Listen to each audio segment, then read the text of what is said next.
How's it going, guys? So today we're going to do a standing technique. I'm going to do one of my favorite entries into a leg lock. We call it the Victor roll, Victor Nagi.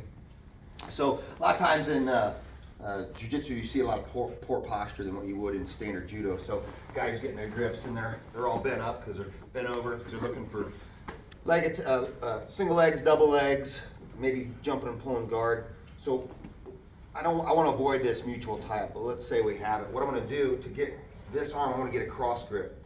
So I'm going to come underneath on the sleeve, okay? And I'm going to take a short step back with this foot. I'm going to elbow behind me to free it, like that. And then I'm going to re-enter over top.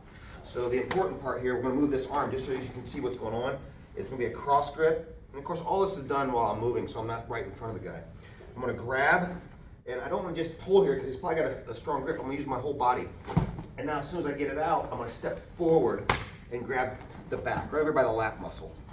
Okay, now he has that hand still on me. Okay, what I'm going to do here is I'm going to back step, so my back pocket goes to his front pocket, and now I'm going to left rolling break fall. My left hand is going to grab back of his ankle. So I'm here and I lift my right leg.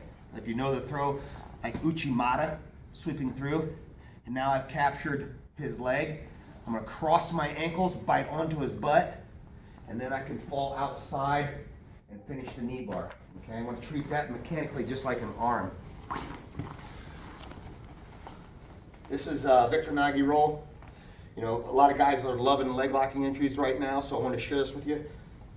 20 years ago, I showed this on our Double Trouble DVD on the Victor Nagi, so it's kind of our 20-year anniversary of our leg locks. So again, posture, I want an outside grip. I can enter this here and go, but if his hand's on the outside, he can stuff me even better with a sprawl. So having an outside 2-on-1 amplifies my chances of being successful with this Victor roll. Here, cross grip, break, reinsert, back step, tuck and roll. Lift high with that leg. As soon as I get here, right where that foot is inserted, I'm just going to cross it on right over top of it and come for the straight knee bar. There's a lot of good details right here on preventing his escape on the knee bar. For now, we'll just hold it and extend. But if you want to know the details in securing that knee bar safely, you need to come see us. We're going to hold that secret for now. If you want to see more of our content, make sure you like, subscribe, and share. We'll see you guys next week.